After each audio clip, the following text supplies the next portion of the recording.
안녕하세요. 저는 서울에 사는 40대 초반 여성입니다. 결혼을 한 지는 이제 10년 정도가 된 것 같네요. 오늘 저는 저희 결혼 생활, 더 자세히는 저희 시어머니에 대해 이야기를 해볼까 합니다. 아마 재밌고 긴 이야기가 될 것 같네요. 남편과 결혼할 때 시어머니가 가장 중요하게 봤던 건 다름 아닌 저희 집안이었습니다. 저는 소위 이야기하는 부잣집 딸내미였거든요. 왜 그런 집안 있잖아요. 명예나 다른 것들이 있지는 않은데 돈은 되게 많은 저희 집이 그런 집이었어요. 대대로 땅 부자, 가진 현금은 많지만 그건 외에 다른 명예나 권력은 없는 돈만 있는 집. 직접적으로 간단하게 설명하면 우리 집이 그런 집이었습니다. 우리같이 명예로운 집안이 너희 집과 사돈을 맺는 걸 항상 감사하게 생각해야 한다. 알겠니? 라는 말을 자주 하셨었습니다. 속으로는 웃기기는 했어요. 저희 집안에 돈이 좋아서 그것 때문에 나를 골라서 남편과 선을 보게 만들고 결혼시켰으면서 그것밖에 없다고 무시를 하는 것 같은 그 말이 말입니다. 본인이 그걸 원해서 아들을 결혼시킨 거면서요. 남편네 집안은 명예가 있는 집이긴 했거든요. 시아버지도 검사셨고 남편도 현재 변호사고 말이죠. 우리 집은 부모님도 형제들도 그리고 저도 공부에 뜻이 그다지는 있지는 않았거든요. 물론 저희 부모님은 시켜보려고 애를 쓰시긴 하셨습니다만 자식들이 뜻대로 움직여주지도 않았고 말입니다. 두 집안 다 원하는 게 있고 서로 목표하는 바가 있어서 뜻이 맞아 하게 된 결혼이었어요. 저희 집은 남편 집안의 명예를 그리고 남편은 우리 집안의 돈을 말입니다. 결혼하자마자 남편의 변호사 사무실부터 개업시켜줬고요. 뭐 그런 것 치고 남편과 저는 사이가 좋은 편이기는 했어요. 그 부분은 아주 운이 좋다고 생각합니다. 서로 생각하는 것도 비슷했고 대화도 잘 통하는 편이었어요. 그랬으니 10년 동안 별 문제 없이 잘 산 거라고 생각합니다. 아니었으면 진작에 이혼하고도 남았을 거예요. 그럴 만한 일들이 참 많았거든요. 저희 시어머니는 흔히들 이야기하는 속물 그 자체의 사람이었습니다. 그게 눈에 보이는 사람이었어요. 사실 마음으로는 다 돈을 좋아하고 그렇기는 해도 그게 겉으로 티가 많이 나는 사람은 흔하지 않잖아요. 그런데 저희 시어머니는 티가 나는 사람이었습니다. 그것도 엄청나게 많이요. 이번에 아버지 그 땅 얼마에 파셨다니? 저희 아버지가 땅을 파셨대요? 너는 딸내미가 돼서 그것도 모르니? 아, 저희 아버지는 그런 거 하나하나 공유하는 타입이 아니셔서. 그래도 네가 물어봤어야지. 결국은 네 돈이 될 게 아니니. 나중에 혹시나 물려받게 되더라도 그거는 나중에 일이잖아요. 아니 나중에 어딨어? 받을 수 있을 건 지금부터라도 받고. 그리고 결국은 네가 받게 될 재산인데 같이 공유하고 관리해야지. 그런 말을 아무렇지 않게 하셨으니까요. 저보다 저희 친정의 재산 사정을 더 잘 아셨습니다. 저는 그게 매번 너무 신기했고 말이죠. 아마 어딘가에 그런 정보만 이야기해주는 정보통이 있는 모양이었어요. 설사 그렇다고 한들 그걸 직접적으로 티를 내지는 않잖아요. 이렇게 며느리에게 말입니다. 그런 부분에서 저희 시어머니는 남다르긴 하셨던 것 같습니다. 엄마가 이런 이야기를 했던 적도 있어요. 너희 시어머니 왜 그러신다니? 왜? 아니, 왜 우리 집 건물을 자기가 둘러보고 다니면서 월세가 얼마니 이런 걸 물어보고 다녀? 내가 부끄러워서 원. 저희 아버지가 가지고 있는 건물에 혼자 돌아다니면서 상가를 운영하시는 분들에게 월세가 얼마고 매출이 얼마고 이런 걸 묻고 다니셨다고 하더라고요. 제 시어머니라고 이야기하고 다니면서 말이죠. 솔직히 숨겨도 모자랄 판에 그렇게 대놓고 말하고 다닌다는 것도 저는 전혀 이해가 되질 않았습니다. 이 문제로 남편과 이야기 나눴던 적도 물론 많아요. 그럴 때마다 남편은 한숨을 쉬며 이렇게 이야기하곤 했었습니다. 우리 어머니 그거 못 고쳐? 그래도 이야기라도 한번 해봐야 하는 거 아니야? 그러시지 말라고. 그렇게 해서 말을 들을 양반이었으면 진작에 들었어. 남편 말이 맞기는 했습니다. 자식들이 설득한다고 해서 설득이 되는 분이었으면 애초에 그런 행동을 하실 리가 없었죠. 누가 봐도 상식적으로 말이 안 되는 행동을 말입니다. 그래서 속 터지는 일이 참 많았던 것 같아요. 엄마한테 시어머니가 건물에 대한 조사를 하고 다닌다는 말을 들은 지 얼마 되지 않아 시어머니가 저에게 이런 이야기를 하시더군요. 너희 아버지 강남에 있는 그 빌딩 말이다. 내가 한번 가봤다. 어머니가요? 제가 짐짓 모른 척을 했습니다. 그래, 내가 보기에 너희 부모님도 너도 재산 관리를 제대로 못하는 것 같아서 내가 한번 가서 알아봤는데 역시나 더구나. 뭐가요? 다른 옆 건물에 비해 월세가 훨씬 낮던데? 왜 그렇게밖에 안 받으신 거랬니? 적어도 20씩은 더 올려도 되겠던데. 그거 아버지가 몰라서 그렇게 하시는 게 아니라 요즘 자영업이 많이 힘드니까 내린 거예요. 그걸로 착한 건물주 이런 걸로 선정되셨다고 들었는데. 그런 제 말에 시어머니가 인상을 팍 하고 쓰시더군요.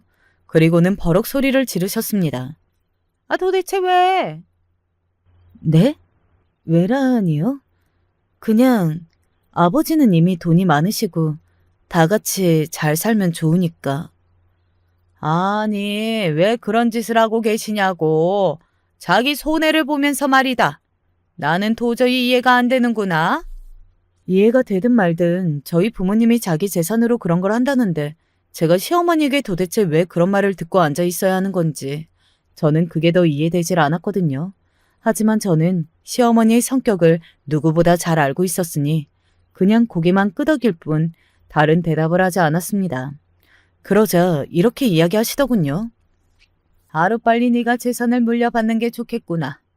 부모님 재산인데 주신다고 해야 받죠. 저의 그 말에 시어머니는 다시 버럭하고 소리를 지르셨습니다. 애가 이렇게 답답하다. 답답해. 네 건 네가 챙겨야지. 그러다가 다 뺏기는데. 누구한테 뺏겨요? 아, 누구긴? 너희 형제들이지. 아니, 형제들에게 부모님이 재산을 나눠주는 걸 뺏긴다고 표현을 하는 것도 저와는 정말 다른 사람이었어요. 그걸 누가 뺏긴다고 하느냐고요. 부모님이 그냥 나눠주시는 거죠. 그리고 설사 한 푼도 받지 않는다고 해도 저는 크게 상관이 없었습니다. 이미 남편의 사무실도 개업해 주셨고 집이다 뭐다 받은 돈이 많았거든요. 애가 이렇게 맹탕이고 욕심이 없어서야. 내가 이럴 줄 알았으면 너희 집이랑 사돈 안 맺었지. 이런 말도 스스럼 없이 하시곤 했습니다. 자기 며느리에게 말이죠. 아이까지 낳고 잘 살고 있는데요. 저희 시어머니가 어떤 분이신지는 대충 아실 수 있으시겠죠. 그리고 이런 말씀도 지나가듯 하셨던 게 기억이 나네요.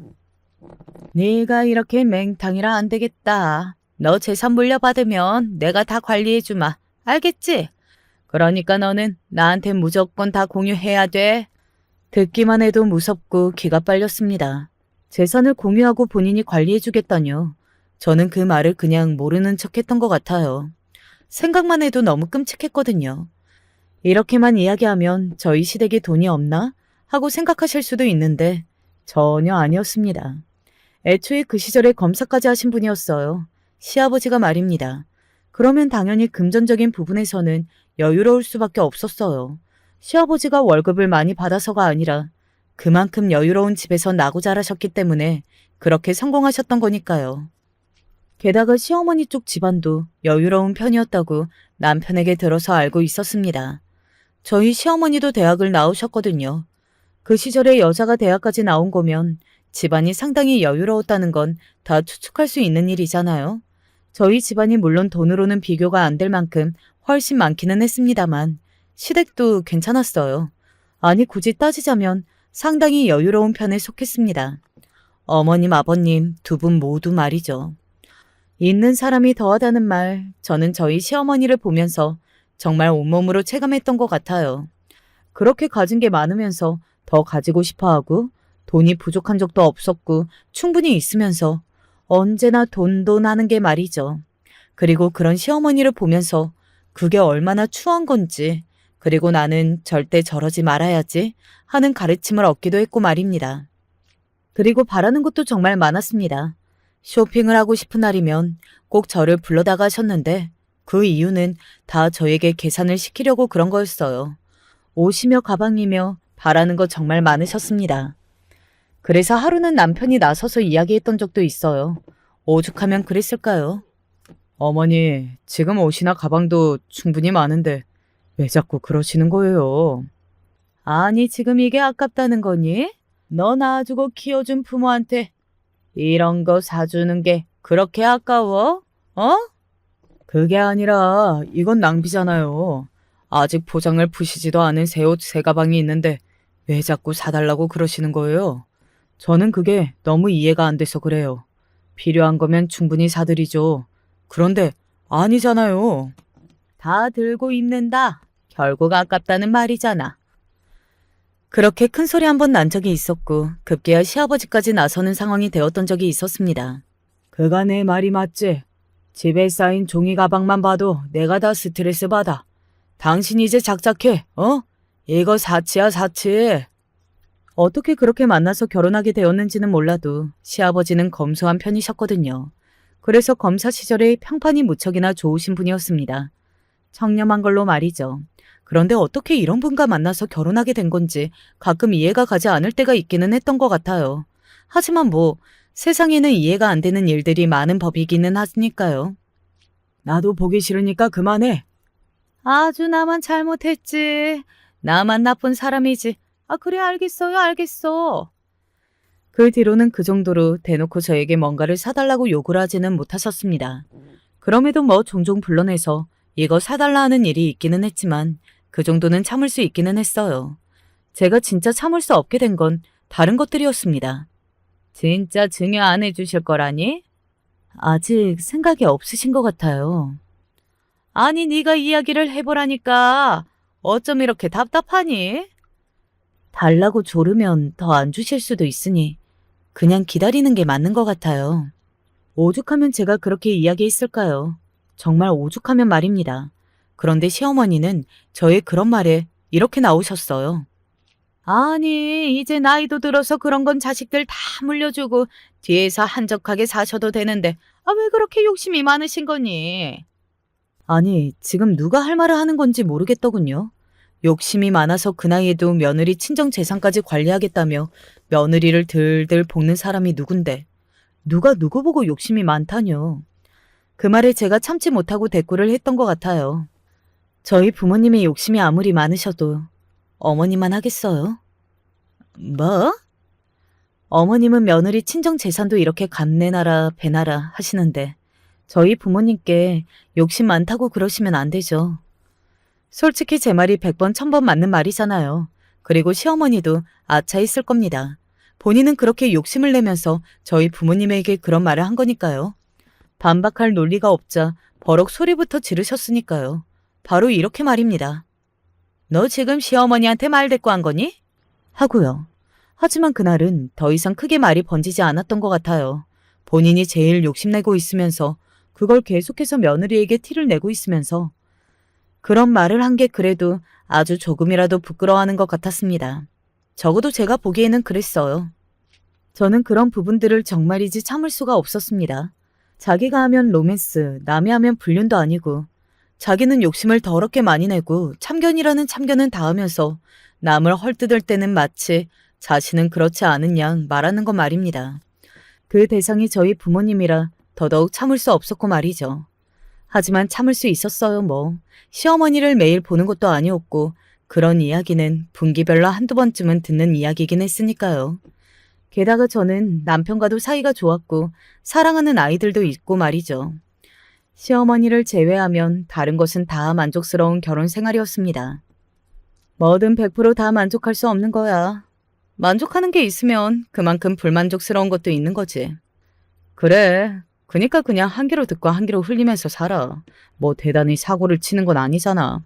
가끔 선을 넘으시는 것 같기는 하지만 저도 그럴 생각이었어요. 시어머니가 그 정도만 했으면 말입니다. 문제는 그 정도만 하지 않으셨다는 거겠죠. 이제 나도 슬슬 재산을 정리해볼까 한다. 어느 날 아버지가 저희 형제들을 모아놓고 그런 말을 하시더군요. 저는 위로 언니 하나, 아래로 남동생이 하나 있었거든요. 벌써요? 아버지, 50년은 더 사실 것 같은데. 아니야, 나도 이제 다 관리하기가 기력도 달리고 그리고 이런 건 빨리 정리하는 게 나을 것 같아. 사람 일 혹시나 모르는 건데 나중에 싸움이라도 나면 그 꼴을 내가 어떻게 보냐? 어? 저희가 아버지 재산으로 싸울 것 같으세요? 아빠, 우리를 너무 못 믿는 거 아니야? 돈이라는 게 그런 게 아니야. 사람이 작은 걸로도 빈정상하고 그러는 건데 하물며 돈은 적은 것도 아니지 않니? 그렇게 말씀하시면서 공평하게 3등분을 해주시겠다고 하시더군요. 나랑 네 엄마랑 노후로 쓸 자금이랑 여기저기 기부를 좀 하고 싶은 거 그것만 빼놓고 정확하게 3등분 했다. 남은 돈은 나랑 네 엄마가 죽을 때까지 다 쓰고 죽을 거야. 못 쓰면 기부라도 할 거고. 그러니까 앞으로는 너희한테 줄 건 없어. 알겠지? 그렇게 이야기하시고서는 정식으로 증여 절차를 밟았습니다. 그런데 저는 불안하더군요. 그래서 나중에 엄마한테 따로 말했던 것 같아요. 이거 자식들한테 다 물려줬다고 어디 이야기하고 다니지 마. 너희 시어머니 때문에 그러지? 근데 이 건물은 알 수밖에 없을 텐데. 그 건물만 증여받았다고 할 거야. 남편에게도 똑같이 이야기했어요. 시어머니가 이미 알고 계시는 그 건물을 제외하고서는 다른 재산은 이야기하지 않는 걸로 말이죠. 남편도 보나마나 피곤해질 거라는 걸 알았는지 바로 오케이라 하더군요. 그래서 시어머니에게는 원래 시어머니가 알고 조사를 하고 다니시던 그 건물만 일단 증여를 받았다고 했습니다. 그 건물 관리는 나한테 맡기렴, 응? 그럴 줄 알았지만 바로 그런 말이 나오는데 정말이지 어떻게 해야 할지를 모르겠더군요. 다행히도 시아버지가 중간에서 컷해 주셨습니다. 그런 건 원래 하던 사람이 하는 게 맞아. 당신 계속 이렇게 초칠 거예요? 조를 치는 게 아니라 당신이 너무 무리한 부탁을 하니까 그러는 거지. 왜 그렇게 애들 재산에 관심이 많아? 없어 보이게. 뭐라고요? 없어 보인다고요? 그러면 이게 없어 보이는 게 아니고 뭐야? 여보. 당신 한 번만 더 이런 문제로 시끄럽게 하면 나 정말 화낼 거니까 그만해. 알겠어? 너무나 다행스럽게도 중간에서 시아버지가 그렇게 컷을 해주신 덕분에 시어머니는 건물 관리에 대한 이야기는 더 이상 저에게 요구하지 않으셨습니다. 하지만 다른 걸 요구하셨어요. 이 요구가 저희 관계를 바꾸는데 가장 결정적인 역할을 했습니다. 지금부터는 그 이야기를 해드릴게요. 어느 날 시어머니가 저를 부르시더군요. 기니 할 이야기가 있다면서 말이죠.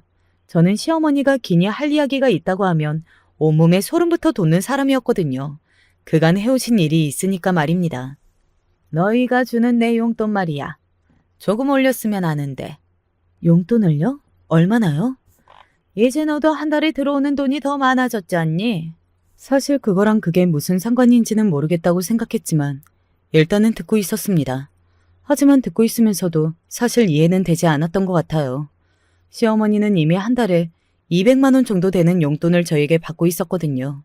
그리고 이미 가진 재산도 많은 편이었고 시아버지는 지금 어디 기업의 자문위원으로 올라가 있어서 매달 나오는 월급도 상당한 걸로 알고 있었거든요. 돈이 부족한 건 절대 아니었어요.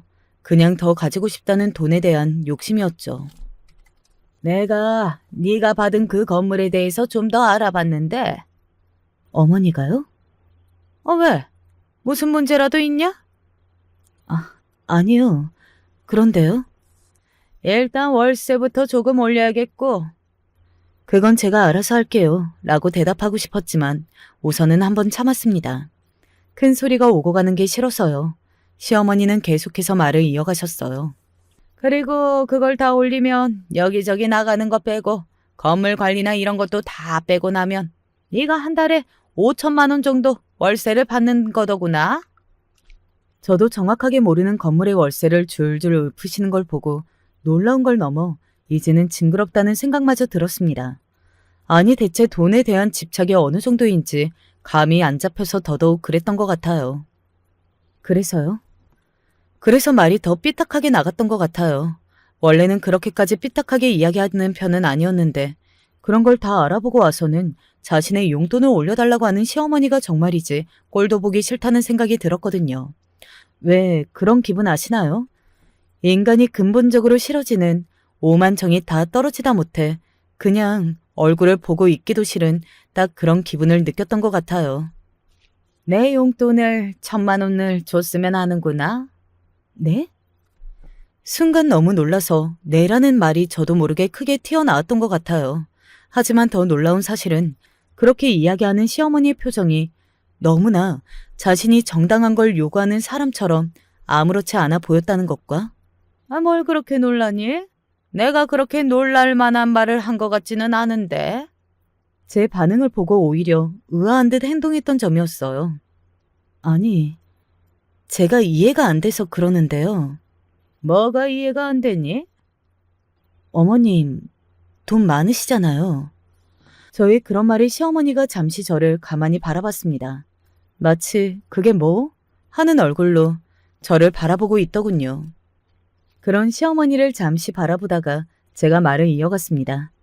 돈이 없으신 것도 아니고 많으신데 아버님도 아직 많이 버시고요. 그리고 어머님도 이미 재산이 많으시잖아요. 그게 무슨 상관이니? 이미 많으시고 또 들어오는 돈도 있으신데 용돈이 왜 그렇게 많이 필요하신 건데요?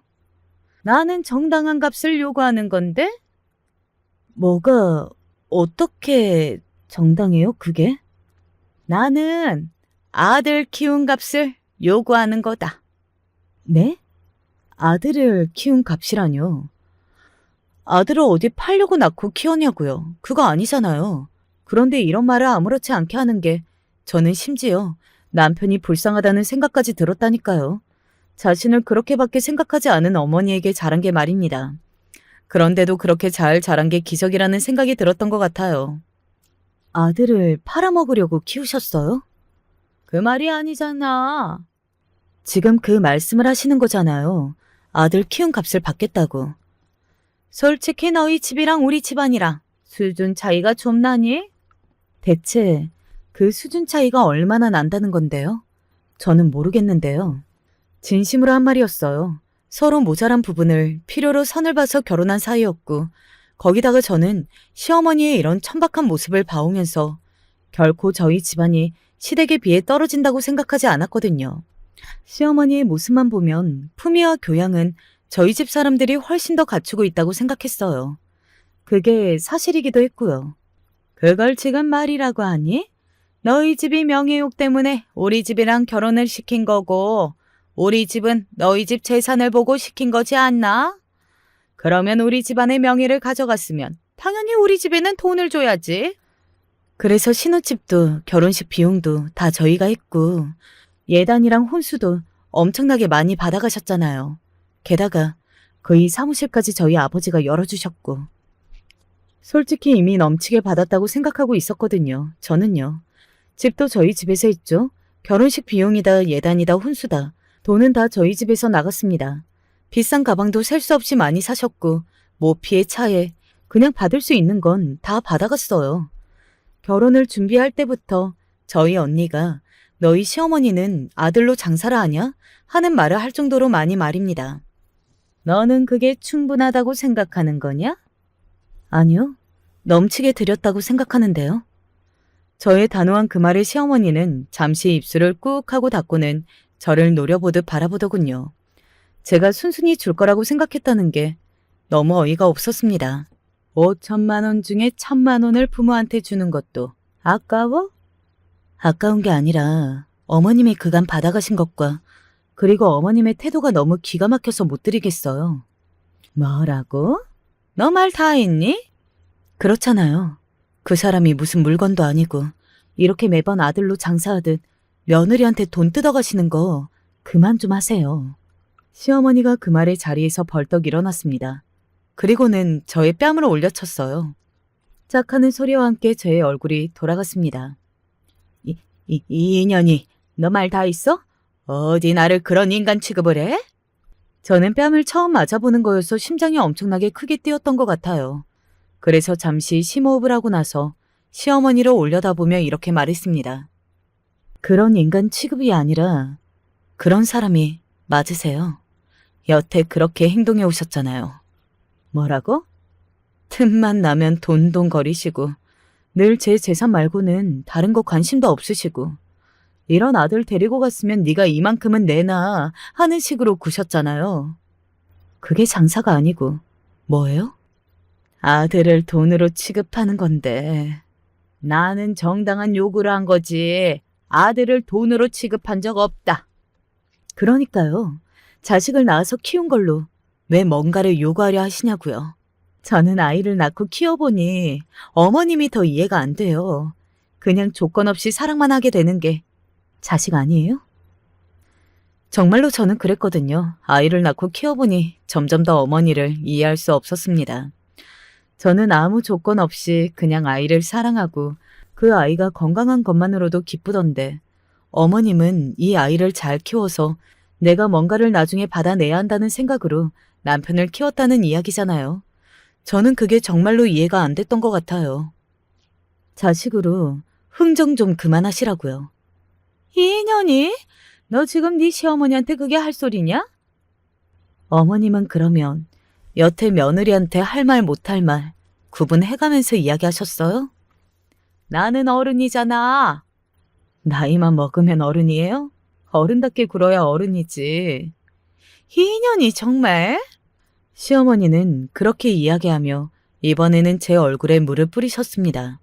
그날 저는 정말 태어나서 처음 당해보는 일을 많이 당했던 것 같아요. 뺨도 맞아보고 얼굴에 물도 맞아보고 말입니다.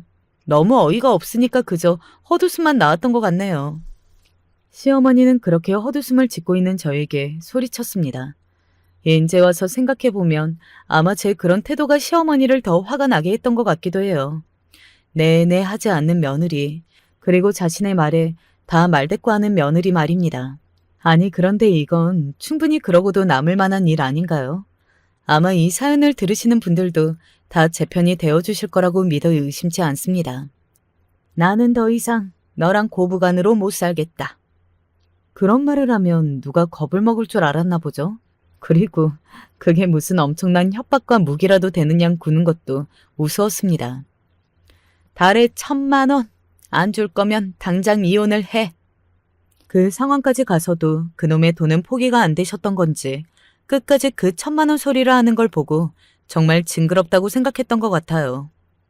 그래요, 그럼. 그럴게요. 저는 산뜻하게 그렇게 대답했던 것 같아요. 그런 제 대답에 놀란 건 오히려 시어머니였습니다. 제 입에서 그러겠다는 말이 나올 거라고는 상상조차 못하신 것 같았어요. 순간 놀라서 눈이 살짝 커지는 걸 봤거든요. 그런 시어머니를 가만히 바라보다가 말을 이어갔습니다. 제가 뭐 능력이 없어서 혼자 아이를 못 키우는 것도 아니고 요즘이 이혼이 흠이 되는 시대도 아니고 어머님이 이렇게까지 하시는데 버티고 앉아 있을 이유가 없잖아요. 시어머니는 아마도 이혼하라고 하면 제가 놀라서 그러겠다고 하거나 적어도 생각해보겠다고 하고서는 한 발 물러설 걸로 생각하셨던 모양입니다. 아무래도 저희 집안에서 시댁의 명예를 보고한 결혼이니 함부로 물을 수 없다고 생각하셨겠죠. 명예를 바래서 우리 집이랑 결혼을 시킨 사돈댁에서 딸이 이혼녀가 되는 걸 바라실까? 너에게도 좋을 게 없을 것 같은데. 바로 이런 말씀을 하시는 걸 보면 무슨 생각으로 저에게 이혼하라고 했는지 바로 추측할 수 있었습니다.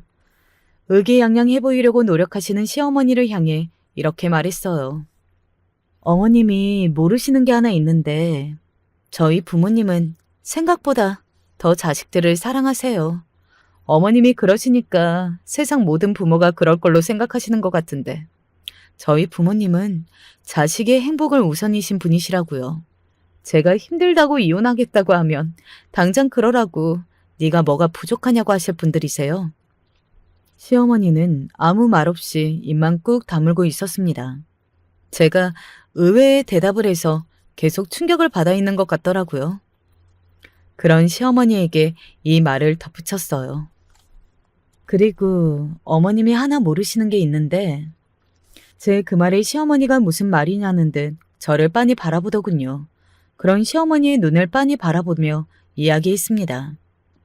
이미 저희 엄마는 한 번 이혼하는 거 어떻겠냐고 저에게 말씀하신 적이 있어요. 뭐라고? 시어머니는 정말 놀란 사람처럼 입을 떡 벌렸습니다. 그 말이 정말 충격이었나 보더라고요.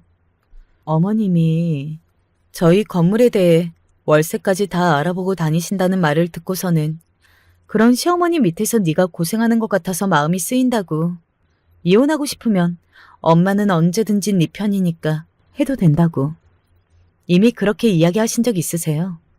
그 말에 시어머니는 인상을 확 찌푸렸습니다. 자기의 의도대로 풀리지 않는 이 상황도 짜증이 나고 그리고 뭔가 큰일이 났다 하는 것 같아 보이기도 했어요. 하지만 제가 이혼을 생각하지 않은 건 그렇게 선을 봐서 결혼했지만 나름대로 잘 살고 있기도 했으니까 우리 두 사람에게는 문제가 없고 또 아이에게도 그 사람이 잘하니까 그냥 이 정도는 참자 했던 건데 어머님이 이렇게까지 나오시면 이야기가 달라지죠. 어떡해. 이혼할게요. 그렇게 바라시는 거면 해야죠 뭐. 그렇게 이야기하고서는 자리에서 일어났습니다. 뒤에서 상당히 당황한 듯한 시어머니의 목소리가 들려왔지만 돌아보지 않았어요. 그리고 집으로 돌아와서 조용히 짐을 쌌습니다. 결국 이혼을 하게 되든 아니든 일단 지금은 행동으로 보여줘야겠다는 생각으로 그런 것도 있지만 당시에는 남편 얼굴도 별로 보고 싶지 않았어요. 너무 스트레스를 많이 받은 상황이 되다 보니 그냥 그 집 식구들은 아무도 보고 싶지 않았던 것 같아요. 집으로 돌아와 엄마에게 대충 상황 설명을 했습니다. 이번에 확실하게 결판을 내야 해. 이혼하든 아니면 그 입을 다물게 하든. 저도 마찬가지라고 생각하고 고개를 끄덕였어요. 그리고 퇴근을 한 남편이 제가 집에 없는 것을 확인하고서는 저에게 전화를 했습니다. 그리고 오늘 있었던 일에 대해 자세하게 이야기를 했어요. 원래는 늘 둘이 뭉술하게 무슨 일이 있었다 정도로만 이야기했었는데 그날은 정말 자세하게 이야기했습니다. 어머님이 저에게 무슨 말을 했고 나는 어떤 감정을 느꼈고 그런 것까지 싹 다 말이죠. 내가 정말 미안해. 뭐라 할 말이 없네. 잔뜩 기가 죽은 남편이 그렇게 말하더군요. 당신 잘못 없다는 거 알아. 하지만 나는 이번에는 무슨 쪽으로든 결판을 내야겠어. 계속 이대로 살 수는 없잖아. 남편도 제 말에 동의를 했습니다. 아마 남편이 그간 시어머니로 인해 스트레스를 받았다면 더 받았겠죠. 학창시절에도 성적으로 얼마나 들들 볶았을지 사실 안 봐도 다 알 수 있잖아요. 그래서 마음 한켠으로는 늘 남편이 불쌍하다 생각했던 것도 있었고 말입니다. 시어머니에게서는 바로 연락이 없기는 했습니다. 하지만 건너들은 바에 의하면 바로 다음 날부터 시댁이 발칵 뒤집혔다고 했어요. 남편이 시아버지에게 이 모든 사실을 다 이야기를 한 겁니다. 시어머니가 저희 건물을 염탐하고 다닌 것까지 싹 다 말입니다. 시아버지는 사회적인 체면도 중요하게 생각하시는 분이셨거든요. 당연히 그런 자기 부인이 부끄러울 수밖에 없었을 겁니다. 시어머니와 정말 큰 소리를 내며 싸웠다고 하더군요. 아니 정확히는 시어머니가 혼이 난 거죠. 시아버지에게 말입니다. 시어머니는 시아버지를 근본적으로 무서워했습니다. 시아버지는 자잘한 걸로는 절대 화를 내시는 분이 아니었고 화가 나도 그냥 한 소리 정도만 하고 넘어가시는 분이었거든요. 그런 분이 그렇게까지 화를 내는 건 드문 일이었으니까요. 저도 한 번도 보지 못했고 그 이야기를 말로만 전해 들었으니까요.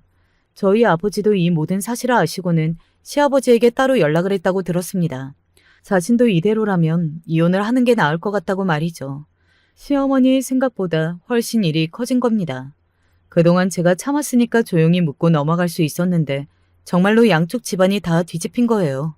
이혼하겠다는 마음이 100%는 아니었지만 그래도 해야 한다면 이 일이 해결되지 않는다면 방법은 이혼밖에 없다는 생각으로 이혼 전문 변호사를 몇몇 만나고 다녔습니다.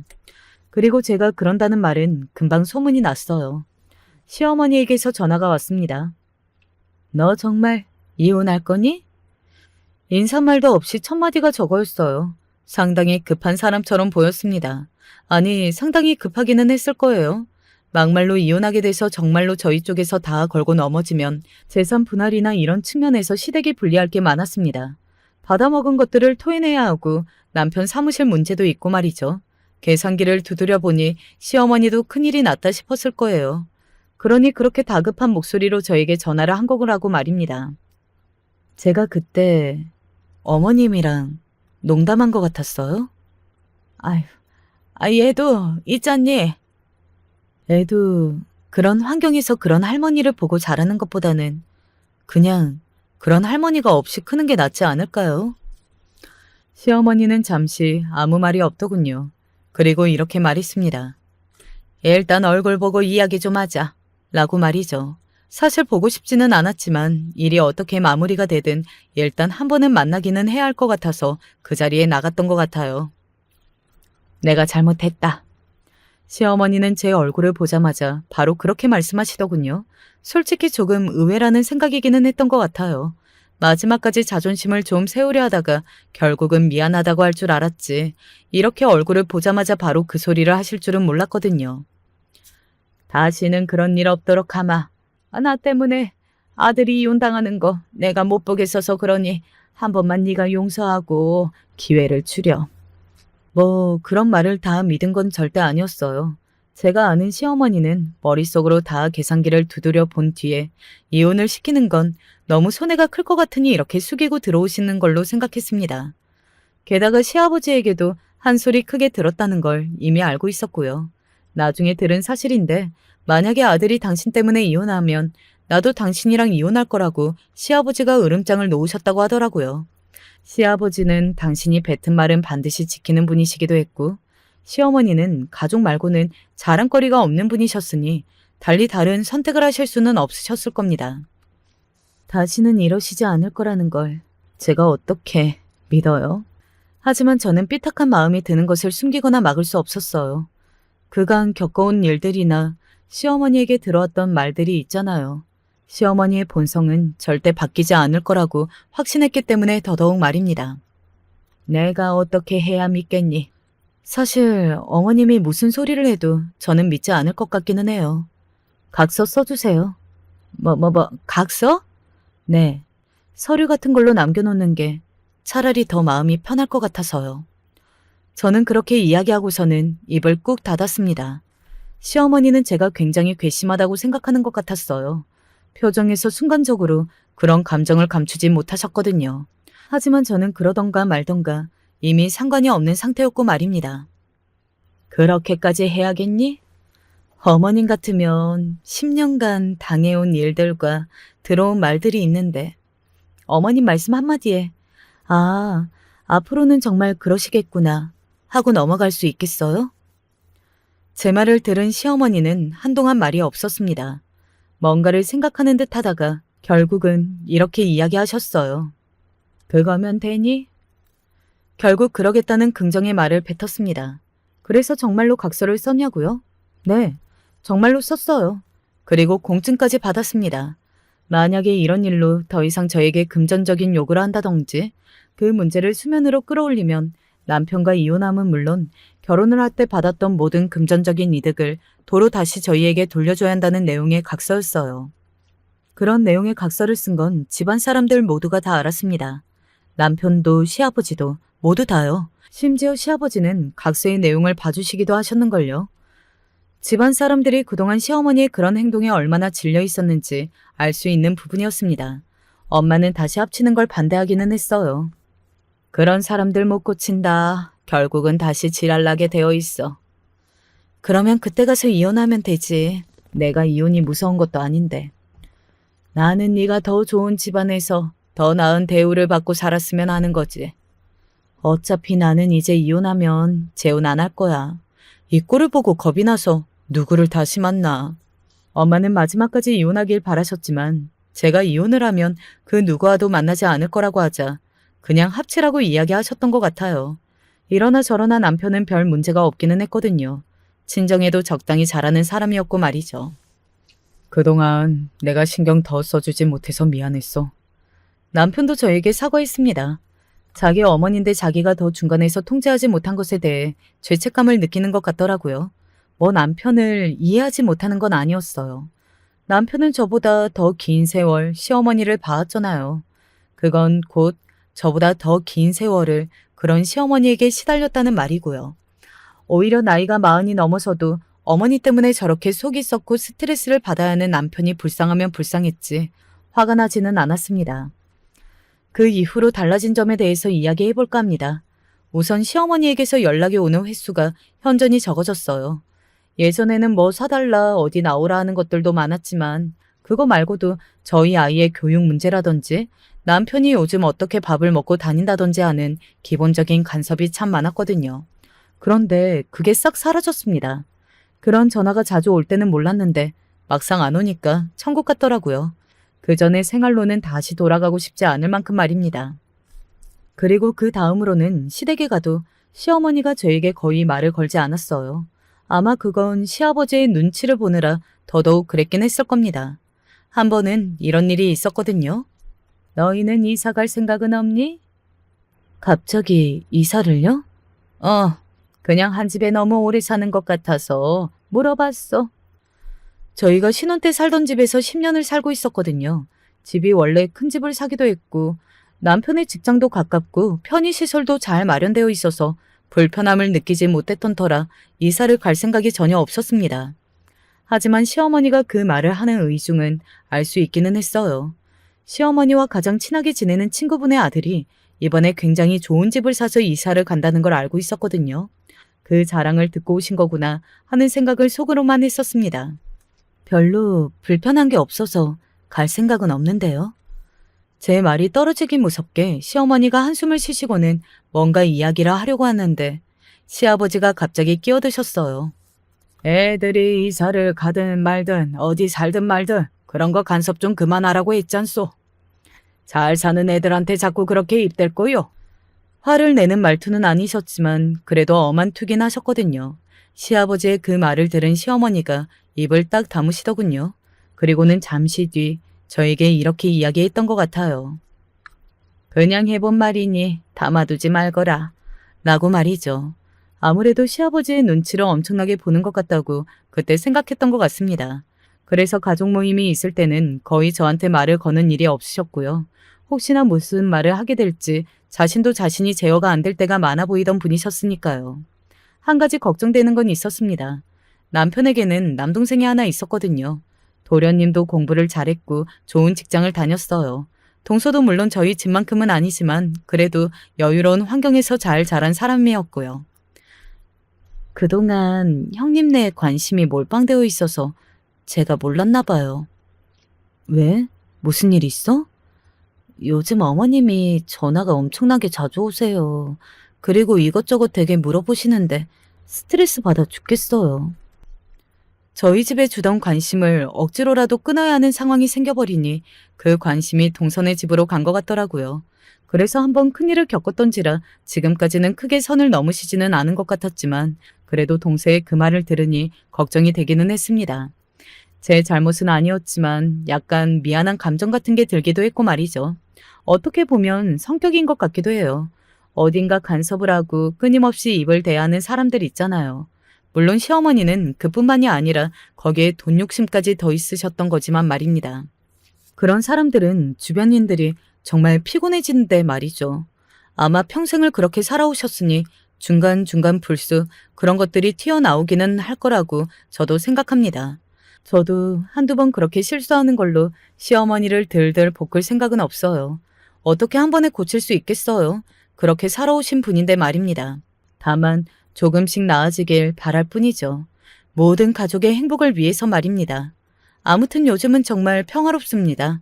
그간도 되게 불행한다고 생각하고 살지는 않았는데 지금 이 평화를 생각하면 과거가 굉장히 불행했다는 생각이 들 정도로 말이죠. 다 좋아요. 남편과의 사이도 좋고 아이도 건강하게 잘 크고 있고 말입니다. 지금만 같으면 더없이 좋겠다는 생각이 들 만큼 말입니다. 사람이 하고 싶은 말을 다 하고 살고 하고 싶은 행동을 다 하고 살면 안 되는 거잖아요. 그리고 저희 시어머니처럼 누군가를 돈으로만 보고 생각하거나 해서도 안 되는 거라고 말입니다. 저는 이번 일을 겪으면서 그런 사람들이 얼마나 남에게 추해 보이는지 많이 깨닫게 되었던 것 같아요. 이 일이 아니었어도 그렇게 늙지 않았겠지만 그래도 다시 한번 저를 되돌아보며 다짐도 하게 되었고 말입니다. 지금 이 사연을 듣고 계시는 많은 분께서도 제가 보내는 이 사연이 조금이나마 그런 마음을 들게 했다면 더없이 좋을 것 같네요. 생각보다 주변에 참 몰상식한 사람들이 많은 것 같더라고요. 그동안은 몰랐는데 이 일을 겪고 나서 주변에 상담해보니 참 다양한 일들이 많다는 걸 알게 되었던 것 같습니다. 저는 이제 그만 사연을 줄여야 할 것 같네요. 이야기하다 보니 너무 길어졌는데 들으시는 분들이 어떻게 들으셨나 모르겠습니다. 많은 생각들 댓글로 남겨주시면 감사할 것 같네요. 끝까지 저와 함께 해주셔서 감사합니다. 안녕하세요. 얼마 전 결혼한 신부입니다. 여기 채널에 시어머니에 관련된 이야기가 많던데요. 저희 시어머니도 과히 뒤처지지 않는 분 같아 속 이야기도 해볼 겸 익명으로 사연을 보내봅니다. 놀라실지 모르겠지만 저와 남편은 고등학교 시절부터 10년이 넘게 사귄 커플이에요. 서로 같은 반이었고 워낙 통하는 게 많아서 동성 친구보다도 친하게 지내다가 대학에 가서 남자친구의 고백으로 연애를 하게 되었습니다. 마침 또 대학교도 같은 대학교여가지고 같은 학과는 아닐지언정 캠퍼스 커플로 한 번도 싸우지 않고 무척이나 사이좋게 연애했죠. 서로가 첫 남자친구, 첫 여자친구였던지라 저희는 모든 행동들이 전부 서로 하는 게 처음이었습니다. 그런 특별함이 쌓이고 쌓이다 보니 언제부턴가는 남자친구나 저나 상대방이 아니면 안 될 것 같다고 생각을 하게 되더라고요. 게다가 사귀면서 서로 부모님들도 정말 자주 찾아뵙습니다. 물론 그때야 정식으로 결혼을 이야기한 것은 아니었지만 아무래도 오래 사귀다 보니까 그만큼 상대방 가족을 볼 일도 꽤나 생기더라고요.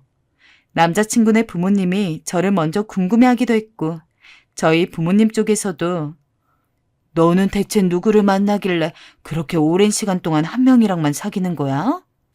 라면서 궁금하다고 저한테 남자친구를 데려와 보라고 한 적도 있습니다. 덕분에 저희는 사실상 결혼 이야기가 나오지 않던 때에도 거의 예비 사위, 예비 며느리처럼 대접을 받고는 했죠. 우리 수환이랑은 언제 결혼할 거야? 때 되면 가야죠. 이런 대화를 예비 시어머니와 했을 정도였으니까요. 그러다가 올해 초에 남자친구에게 프로포즈를 받았습니다. 저도 남자친구를 향한 마음이 굳건했기에 기꺼이 남자친구의 프로포즈를 받아들였고요. 그러고 서로 부모님들끼리 상견례를 하고 올해 10월에 결혼을 하기로 약속을 한 뒤 결혼식을 준비하느라 무척이나 바쁘게 지냈습니다. 서로 직장 생활을 하면서 결혼 준비를 한다는 게 말처럼 쉽지는 않더라고요.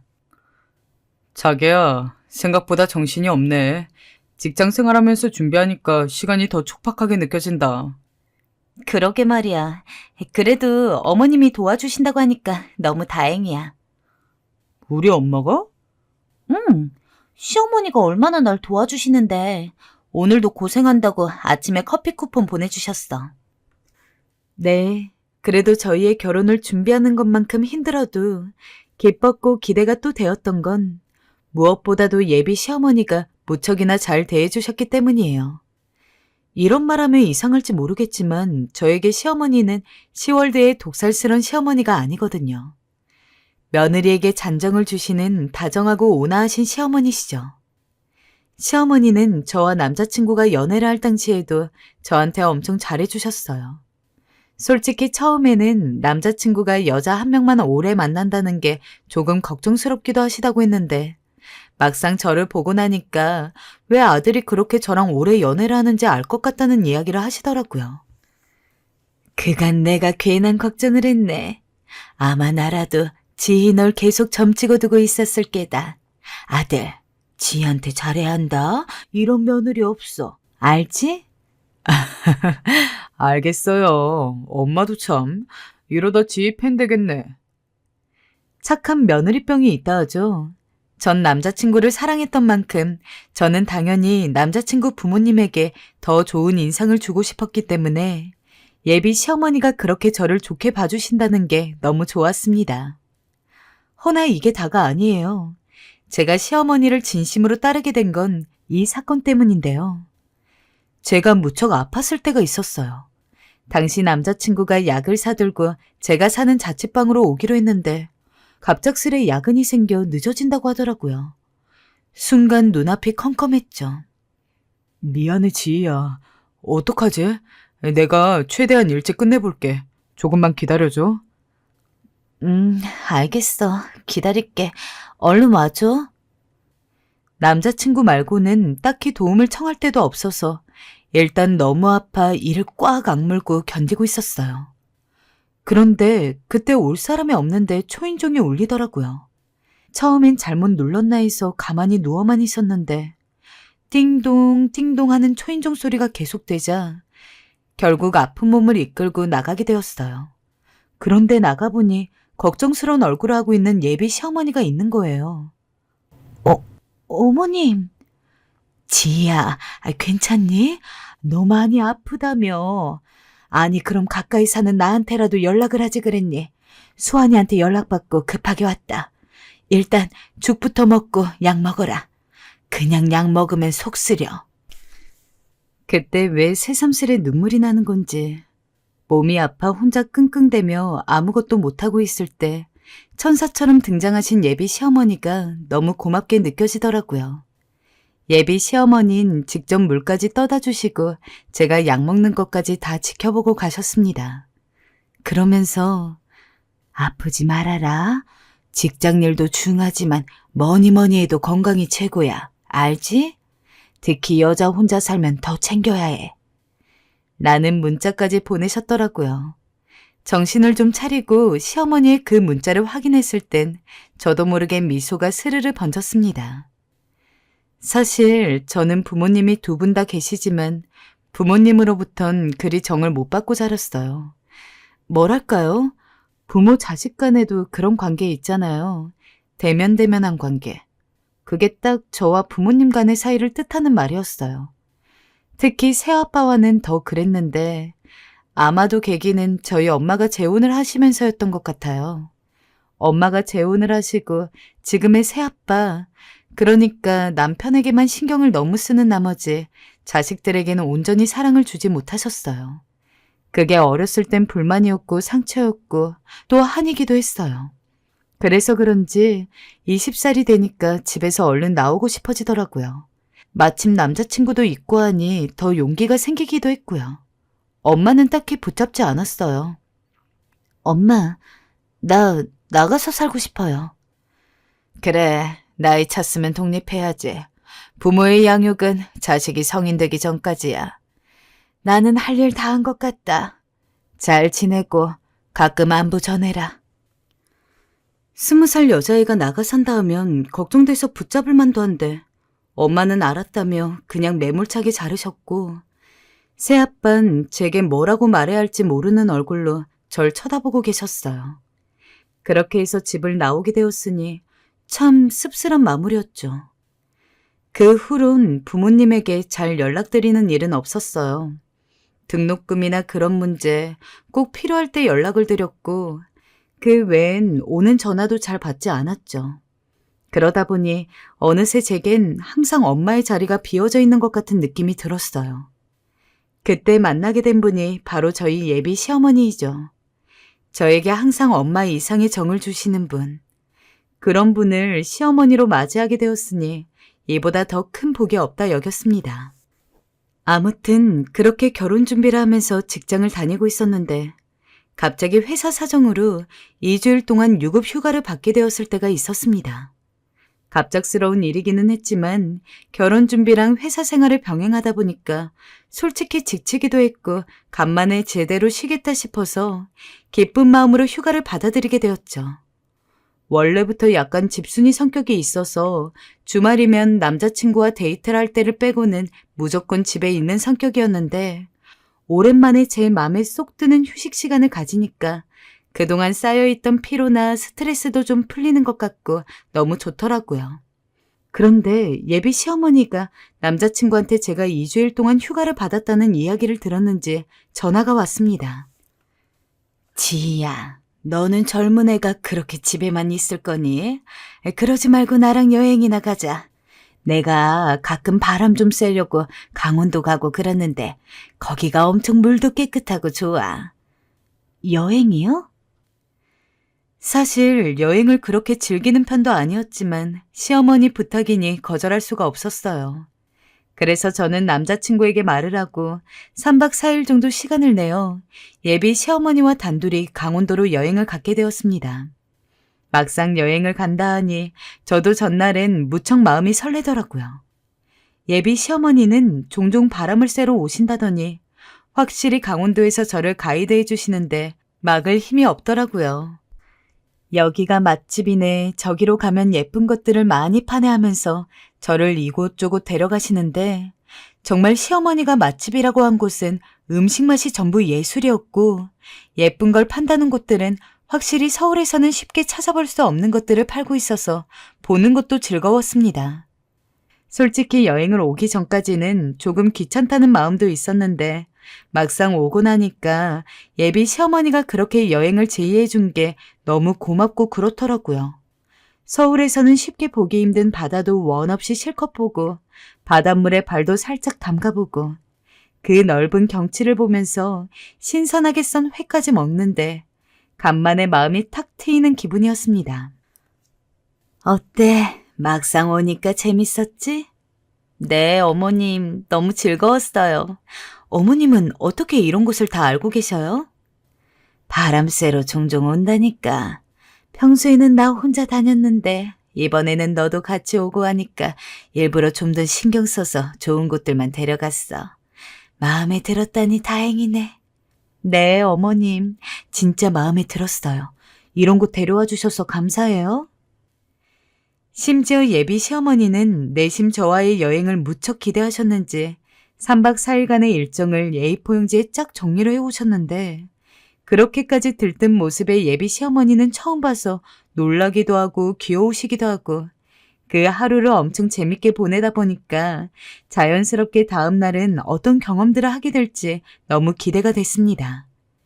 그렇게 설레는 마음으로 자고 일어났는데 그날은 예비 시어머니가 먼저 일찍 일어난 상태로 이것저것 준비를 하고 계시더라고요. 어머님, 오늘은 감자전 먹고 뭐 보러 간다고 했죠? 응? 아, 요 근처에 네가 좋아할 만한 박물관이 하나 있는데. 아휴, 너만 괜찮으면 다른 곳을 한번 가보려고. 네? 어디요? 강원랜드. 보니까 여기서 그렇게 안 멀더라고. 재미로 한번 가보면 좋지 않겠어? 강원랜드요? 거기 도박하고 그러는 데 아니에요? 재미로 하는 거지, 재미로. 시어머니가 들뜬 얼굴로 말씀하시는데 솔직히 저는 그렇게 내키지가 않았습니다. 원래부터 약간 성격상 도박에는 아예 관심이 없어서 그냥 가족들끼리 재미로 치거나 인터넷에서 사이버머니 걸고 하는 게임 고스톱 같은 것도 한 번도 안 해봤거든요. 근데 강원랜드는 워낙 말이 많잖아요. 예전에 제가 인터넷을 보다가 강원랜드에 관련된 이야기를 봤는데 그 근처에서 전당포를 하는 사람이 실제로 쓴 글이었습니다. 전당포에 물건을 맡기고 돈 빌려가는 사람 중에서 도박 중독에 찌들어가지고 퀭한 눈을 하지 않는 사람이 한 명도 없다고. 게다가 강원랜드 근처에 먼지가 쌓인 승용차들이 엄청 많은데 그 차 주인들이 다 강원랜드에 도박을 하러 온 사람들이고 그 중에서는 극단적인 선택을 한 사람도 많아서 먼지가 쌓인 차 보닛에 살아서 돌아가라는 글씨가 적혀 있기도 하다고. 너무너무 무서운 이야기들이었어요.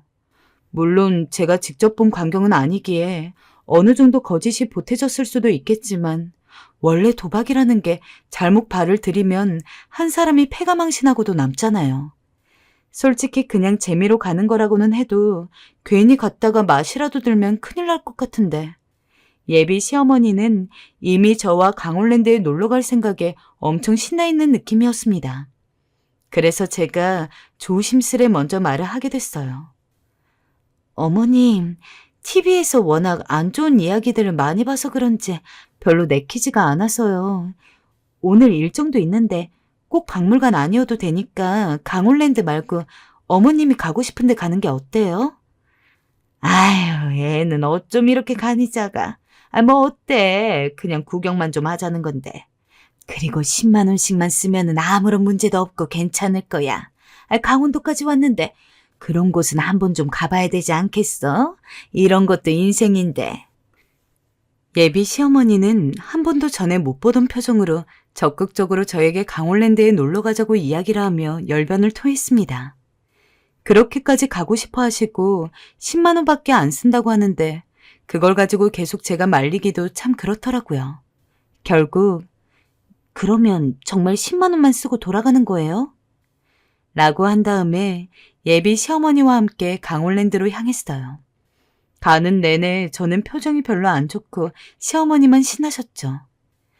그렇게 강원랜드에 도착을 했는데 제 생각보다는 훨씬 깔끔하고 크기도 했지만 여전히 썩 마음이 내키지는 않았습니다. 그런 제 손을 잡고 시어머니가 얼른 들어가자며 강원랜드 안에 발을 들이는데 사람이 엄청 많더라고요. 저한테는 완전 별세계였습니다. 어벙한 표정으로 이곳저곳 구경만 하고 있는 저를 시어머니가 붙잡은 뒤에 여기저기 데리고 다니는데 처음 오는 사람치고 너무 내부를 능숙하게 알고 계시더라고요. 어머님 강원랜드 처음 오시는 거 아니었어요? 아, 내가 실은 예전에 강원도에 친구랑 둘이 온 적이 있었는데 그때 친구 따라서 1시간 정도 놀다 간 적이 있어. 나도 잘 몰라. 게임도 모르고. 그냥 재미로 하는 거지 뭐. 뭐 한두 번 노는 거야 도박 중독이라고 볼 수 없다는 걸 알기 때문에 그냥 그러시냐고 하고서 저는 다시금 눈만 대굴대굴 굴리며 눈치를 보고 있었습니다. 하는 방법은커녕 게임 이름도 하나 몰라서 더 재미가 없었어요. 게다가 가끔 주변을 보다 보면 정말 인터넷에서 봤던 얘기처럼 어딘가 눈빛이 퀭한 사람들도 보여서 좀 무서웠거든요. 하지만 시어머니는 그런 건 눈에 들어오지도 않는지 거의 저랑 왔다는 건 까먹으신 것처럼 강원랜드 안에서 홀로 재밌게 게임을 즐기기 시작했습니다. 저는 시어머니 곁에서 떨어지지 않은 채로 시어머니가 하고 있는 게임을 구경하는 일이 전부였죠. 저는 뭐가 뭔지도 모르겠는데 시어머니는 완벽히 다 꿰고 있는 마냥 탄식을 하기도 하고 어떤 때는 엄청 방방 뛰면서 좋아하기도 하셨습니다. 그런데 갑자기 예비 시어머니가 제 팔을 딱 잡더니 어머, 나 50만 원 땄어. 이러면서 자기가 하고 있는 것 좀 보라며 저를 이끌었습니다. 저도 너무 대단하시다는 식으로 이야기하면서 축하드리고 싶었지만 솔직히 게임 방법도 뭣도 모르는 상황에서 멀뚱멀뚱 보고 있을 수밖에 없더라고요. 이게 뭔지를 알아야 정말 대박났다고 하면서 같이 신날 텐데 그때 시어머니가 제 손을 잡더니 그러시더군요.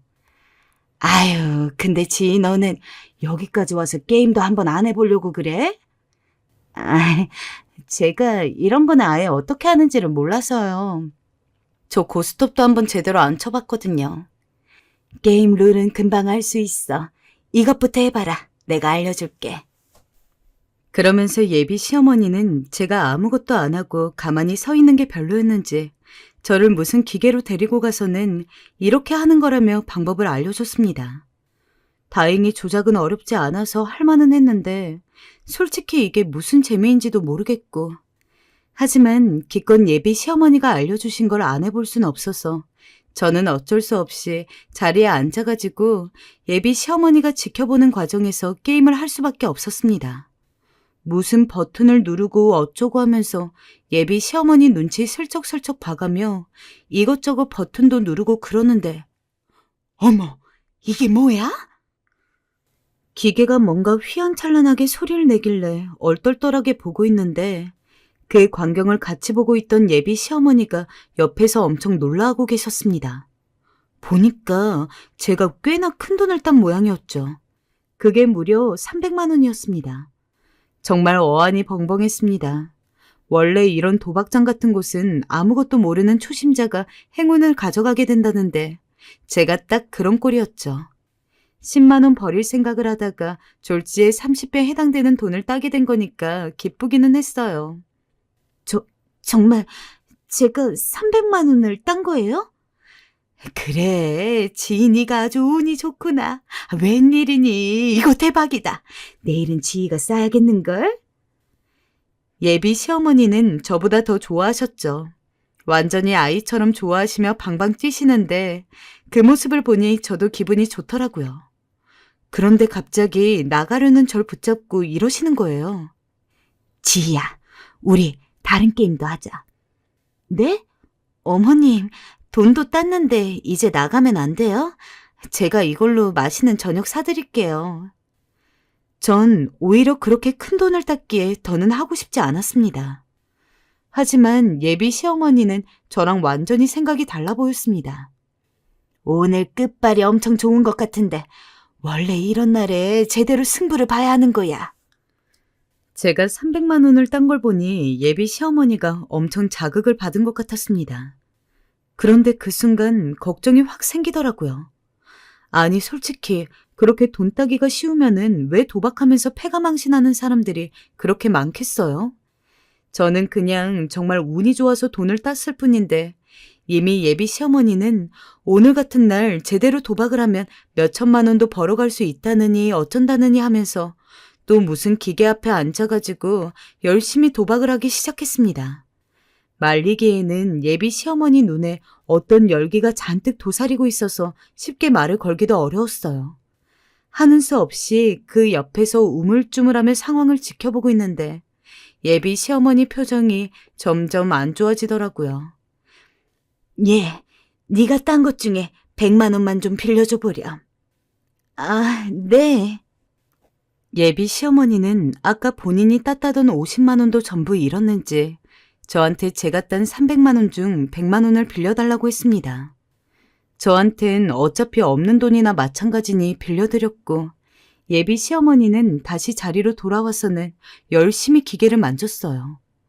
하지만 해도 해도 운이 안 좋은지 예비 시어머니는 계속해서 제게 돈을 빌렸습니다. 아까 100만 원 빌린 거에서 또 100만 원 그리고 다시 한번 100만 원. 제가 운 좋게 얻었던 300만 원이 전부 그 자리에서 예비 시어머니로 인해 탕진되었죠. 순간 저도 허탈해졌어요. 허나 돈이 아까운 것은 아니었습니다. 아까 말했던 대로 애초에 없는 돈이라고 생각을 했으니까요. 다만 예비 시어머니가 너무 걱정이 되었습니다. 아무리 봐도 예비 시어머니는 그 사이에 중독이라도 된 것처럼 굴었거든요. 이대로 가다가 혹시나 하는 생각이 들어 남자친구에게 전화를 해봐야 하는 생각이 슬그머니 들었습니다. 그런데 한참 눈에 핏발이 선 채로 게임을 하던 시어머니가 갑자기 저에게 카드가 있냐고 물었습니다. 있다고 말씀을 드렸더니 예비 시어머니는 도박을 하는데 돈이 더 필요할 것 같다며 이제는 저한테 1,000만 원을 빌려달라고 하시더라고요. 어머님, 저 그렇게 큰 돈은 없어요. 그리고 어머님, 지금 어머님이 딴 돈에 제가 딴 돈까지 거의 350만 원을 쓰신 상황인데 재미로 즐기는 것 치고는 너무 과한 돈이 들어간 것 같아요. 아니야, 과하긴. 이거 따면 더 큰 돈 벌 수 있어. 내가 따줄게, 지희야. 시애미만 믿어, 응? 예비 시어머니는 요지부동이었습니다. 네가 이 돈을 빌려주면 어차피 나중에 내가 다 갚을 건데 뭐가 문제냐. 그리고 원래 이렇게 도박장 놀러와서는 한 1,000만 원 정도 쓰는 건 일도 아니다. 당장 결혼이 오래 남지도 않은 상황에서 예비 시어머니 되실 분이 그렇게 이야기하는데 저로서도 더 이상 말리기가 힘들었습니다. 허나 아무리 생각해도 이건 정말 아니다 싶더라고요. 마침 남자친구에게서 전화가 걸려왔는데 남자친구 이름을 보니 더더욱 그런 생각이 들었습니다. 어머님, 이제 진짜 안 돼요. 저 이제 정말 화낼 거예요. 얼른 가요. 얘가 짜증은. 전 그러면 너 먼저 가거라. 나는 여기서 조금 더 하고 갈 테니까. 예비 시어머니는 기어이 돈을 빌려서라도 하겠다는 기세로 밖에 나가 친구분에게 돈을 빌리려 하시더군요. 도대체 얼마나 더 쓰고 가시려고. 여행 와서 이게 무슨 날벼락인지 제 돈을 잃은 것도 잃은 거지만 예비 시어머니가 너무 걱정이 됐습니다. 그래서 아예 기계 앞에 제대로 자리를 잡아서 한탕 해보려는 듯 구는 시어머니를 억지로 끌고 나갔어요. 시어머니는 저한테 무슨 짓거리냐며 고래고래 소리를 지르는데 쪽팔릴 시간도 없었습니다. 그냥 한시라도 빨리 예비 시어머니를 이곳 강원랜드에서 멀어지게 해야겠다고 생각을 했거든요. 그런데 저한테 억지로 끌려나간 시어머니는 잃은 돈도 미처 제대로 복구도 못했는데 거기서 나와버리면 어떡해? 너 때문에 다 망했다. 다 망했어. 라며 온갖 타박을 하기 시작했어요. 예, 너 그 돈 빌려주는 게 그리 아깝니? 응? 1,000만 원 들고 튈까봐 걱정이라도 된 거야? 어차피 우리 한 식구 아니니. 넌 식구한테 뭐 그리 돈을 아끼고 자빠져 있니? 이 나쁜 거사. 저는 놀랄 수밖에 없었어요. 예비 시어머니는 원래 저한테 나쁜 말이라고는 한 번도 안 하신 무척 천사 같은 분이었습니다. 그리고 평소 성품 자체가 우아하신 분이라 저는 내심 시어머니는 욕 같은 걸 전혀 모르고 살았을 거라고 생각했는데 차를 탄 뒤 제 옆에서 온갖 쌍욕을 하는 시어머니가 정말 낯설더라고요. 무엇보다 친어머니 이상의 분이라 믿었기에 그 충격이 더 컸습니다. 내게 죽을 퍼주고 약까지 떠먹여 주신 분이 어떻게 이럴 수가 있는 건지 새삼 망치로 머리를 한 대 맞은 것 같았습니다. 일단 해명은 해야 할 것 같아 더듬거리는 목소리로 설명했어요. 어머니, 제가 돈이 아까워서 그런 것보다 어머님이 걱정돼서 그런 거예요. 너무 빠지신 것 같아서요. 됐다. 내 인생은 내가 알아서 해. 그거 잃는다고 내 돈 잃지 뭐 네 돈 잃니? 이 나쁜 것. 하여튼 결혼을 말렸어야 하는데 너같이 속 좁은 며느리를 우리 집에 식구로 들이다니 내가 미쳤구나. 미쳤어. 아휴, 정말 내 돈 어떡해. 어떡하냐고.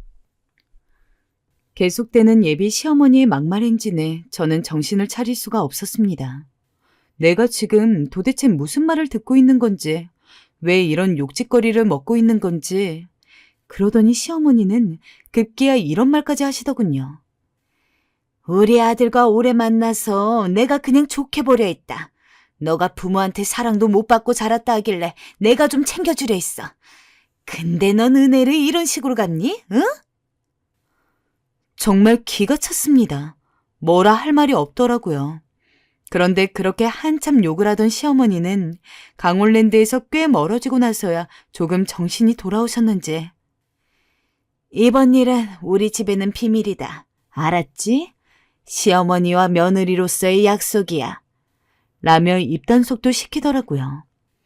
처음에는 서울로 돌아가자마자 남자친구한테 이야기를 하려고 했어요. 근데 아무래도 이 이야기가 귀에 들어가면 남자친구가 시어머니랑 한바탕을 할 것 같더군요. 그러면 그 화살이 누구에게로 올까요? 저에게로 오겠죠. 거기다 시어머님 불안했는지 하루 건너 계속 저에게 확인 전화까지 하더라고요. 그래서 어쩔 수 없이 갈등이 되기는 했으나 저는 결국 아무런 말 하지 않기로 결정을 했습니다. 하지만 그 이후로 서울로 돌아온 뒤 예비 시어머니는 묘하게 사람이 달라졌습니다. 평소에 저랑 자주 연락을 하기는 했지만 늘 다정한 대화였어요.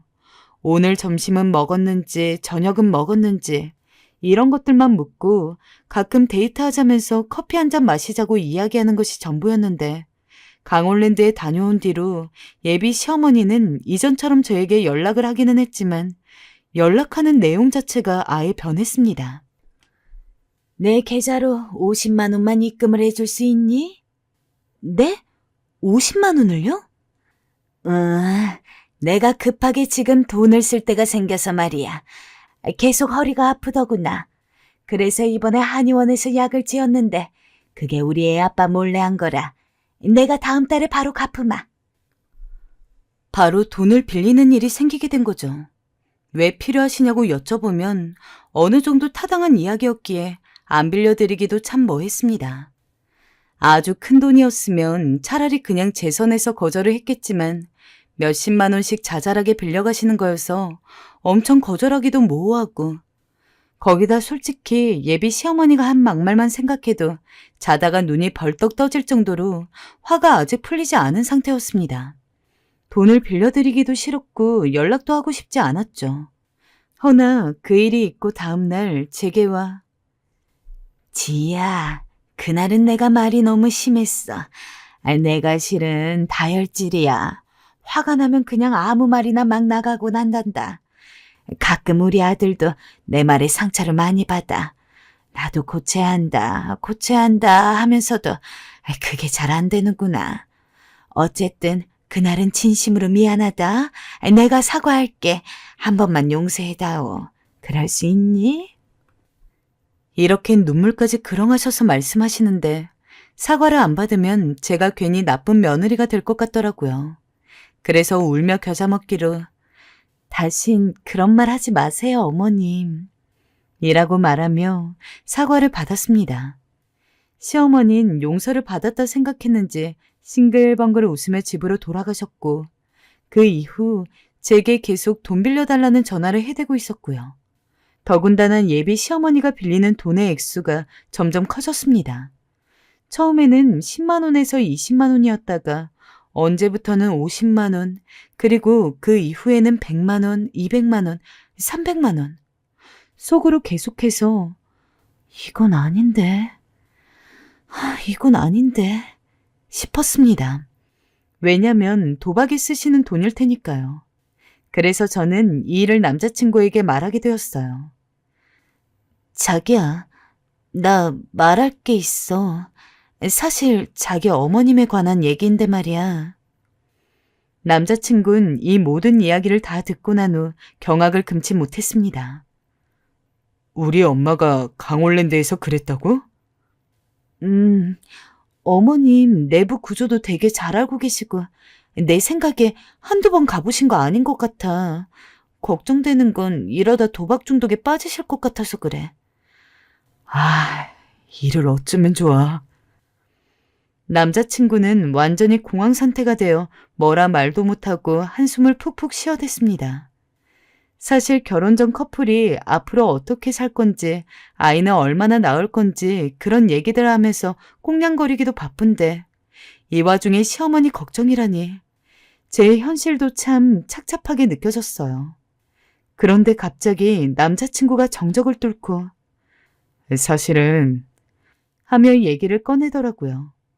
저에게 말하지 않은 비밀이 있다고 하면서 말이죠. 뭔데? 우리 엄마 예전에 도박 중독으로 치료를 받으신 적이 있었어. 뭐라고?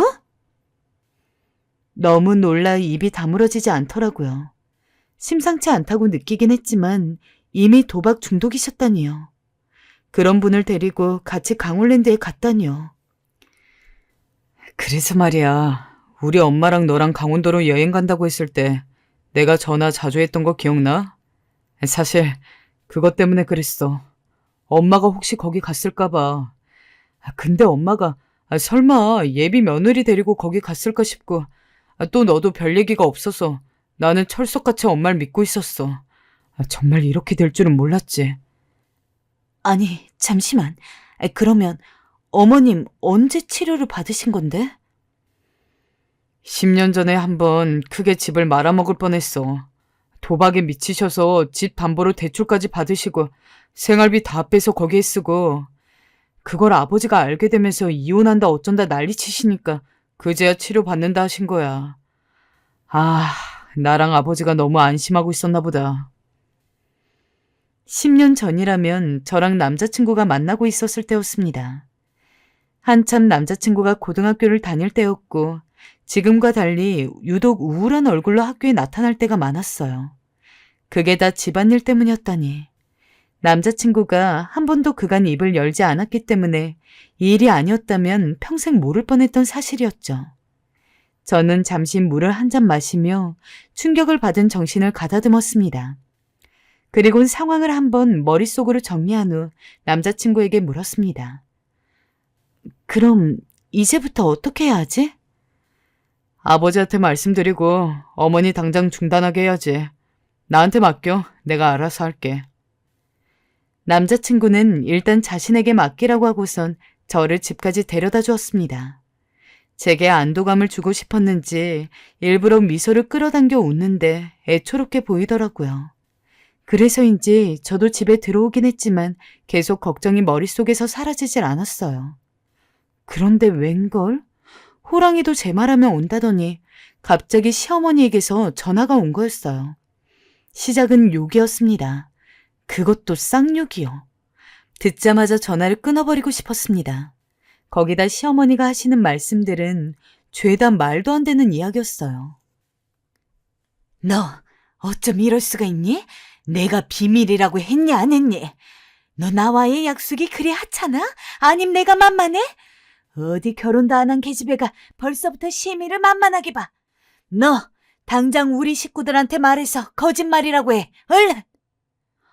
어머님, 이미 다 밝혀졌어요. 수환이도 알게 됐다고요. 어머님, 왜 도박 중독이셨던 거 말씀 안 하셨어요? 전 그것도 모르고 어머님, 죄송한데 저 말 못 모르고요. 어머님 치료 받으셔야 해요. 그거 뇌가 멍든 거라고요. 뭐야? 어딜 누가 병자 취급해? 난 거기 가야 한다고. 너 당장 전화해. 우리 식구들한테 전화하라고. 결국 저는 그냥 전화를 끊어버리는 수밖에 없었어요. 귀청이 떨어질세라 고래고래 소리를 지르는 어머님을 감당할 수가 없었어요. 그리고 당장 남자친구에게 전화해 이 상황을 알렸죠. 그런데 예상치 못한 상황이 펼쳐져 있더군요. 우리 엄마가 없어졌어. 아마 강원랜드로 간 것 같아. 지금 아버지랑 차 타고 엄마 잡으러 가는 길이야. 세상에, 어머님은 저한테 전화를 하셨던 것도 강원랜드에서 하셨던 거예요. 이쯤 되니 저도 상황을 그대로 두고 볼 수가 없어 바로 차를 끌고 강원랜드로 향했습니다. 도착하자 이미 남자친구와 예비 시아버지께서 마주 앉아 담배를 태우고 있었습니다. 시아버님은 절 보자마자 면목이 없다며 고개를 푹 수그리셨어요. 이런 꼴을 보여 미안하다면서 말이죠. 아니에요, 아버님. 일단 어머님 찾는 게 우선이니 얼른 들어가 봐요. 겨우 아버님을 달래고 저와 남자친구 그리고 아버님까지 총동원해 어머님을 찾기 시작했습니다. 너무 내부가 커서 어머님을 찾는 게 힘들긴 했지만 땀을 뻘뻘 흘리며 찾으니 제 눈에 낯익은 뒷모습이 하나 밟히더라고요. 바로 어머님이었어요. 어머님은 또 이글거리는 눈빛으로 게임기를 쳐다보고 계셨고 전 돈을 집어넣으려는 어머님의 손목을 낚아채 끌고 나와버렸습니다. 얘, 너 안나? 이 손 안나? 미쳤니? 시어머니는 제게 갖은 욕설을 다 했지만 저는 아랑곳 않고 남자친구에게 전화해 어머님이 여기 계시다고 알려드렸어요. 그러자 온 가족이 어머니 앞에 모이게 되었죠. 어머니도 염치는 있으신지 아버님이 냉한 눈으로 쳐다보시자 슬그머니 눈길을 피하시더라고요. 당신 아직도 정신 못 차렸어? 아니, 그게 아니고 난 한 판만 했어요. 돈도 별로 안 썼다고요. 지금 그게 중요해? 식구들 며느리 돈까지 빌려가며 도박을 한다는 게 말이 돼? 당신 정말 제정신이야? 정말 이제 나랑 끝내고 싶은 거야? 시아버님이 버럭 소리를 지르시니 어머님은 꼼짝도 못하시고 눈치만 살피었습니다. 안 할게요, 앞으로. 시어머니는 기어들어가는 목소리로 다신 안 하겠단 말을 연신 반복했습니다. 저도 남자친구도 어머님이 계속 그러고 계시니 여기 있을 순 없고 하여 일단 아버님을 달래어 차에 태우고 다시 집으로 향했습니다. 시어머니는 차에 타 집으로 향하시면서 뭐가 서러우신지 혼자 눈물을 훌쩍거리시더라고요. 저흰 그 울음소리를 들으며 집으로 왔고요. 무거운 표정으로 운전을 하고 계시던 아버님은 도착하시자마자 종이 한 장을 시어머니 앞에 턱 내려놓았어요. 각서 써. 네? 각서 쓰라고. 도박 한 번만 손댔다간 이혼이고 자식이랑도 인연 끊는다고. 아무리 그래도 인연은 그래서 못 써? 시어머니는 곧바로 아버님의 말에 맥을 못 추리시고 재빠르게 각서를 써내려가기 시작했어요. 날짜를 적고 지장까지 찍으시는데 보면서 저도 남자친구도 한숨이 안 흘러나올 수가 없었죠. 시어머니는 각서를 다 쓰신 후엔 저희를 보면서 직접 사과를 하셨습니다. 우선 아들아, 미안하다. 엄마한테 실망 많이 했지. 엄마가 그때 집안 힘들게 하고 그렇게 널 아프게 했는데 미안해. 엄마 다시 그런 짓 하지 않을게. 약속하마. 그리고 지희, 우리 귀하고 예쁜 며느리야. 너한테도 못 볼 거 보여준 것 같아. 너무 미안하구나. 시애미가 돼서 좋은 건 못 가르쳐주고 돈이나 빌리려 하고. 나도 내가 왜 그랬는지 제정신이었는지 싶다. 얘들아, 한 번만 나를 용서해다오. 다신 되풀이하지 않으마. 시어머니께서 진중한 눈빛으로 절 보며 사과를 하시는데 저도 남자친구 얼굴을 봐서 안 받아들일 수 없겠더군요. 일단은 기회를 드려보는 게 맞다고 생각했어요. 그래서 저도 한마디 얹었습니다. 어머님, 믿어볼게요. 이번 한 번만요. 대신 정말 이런 일이 또 생긴다면 이 각서대로 그대로 하셔야 해요. 그러마, 그럴게. 어머님은 알겠다며 격하게 고개를 연신 끄덕이셨어요. 남자친구도 아들로서 이미 상처를 한 번 받은지라 이미 실망이 큰 듯 보였지만 별 대꾸 없이 그 상황을 넘겼습니다. 그 뒤 저희는 무사히 결혼식을 올리게 되었고 지금은 행복하게 신혼집에서 살고 있어요. 솔직히 말해 지금도 가끔씩 시어머니 걱정이 안 되는 건 아닙니다. 철없는 시어머니 언제 또 도박에 빠지실까 싶어 가끔 시아버지에게 물어보기도 하는데 다행히 아직까진 별일이 없습니다. 제발 바라건대 이대로만 유지되었으면 좋겠고요. 혹여나 마지막으로 이 사연 들으시는 분들 중 도박에 손을 대시려는 분들이 있다면 제발 후회할 일은 버리지 마시길 간절히 당부드립니다. 지금까지 사연 들어주셔서 감사하고요. 어머님, 이제 도박은 쳐다도 보지 마세요.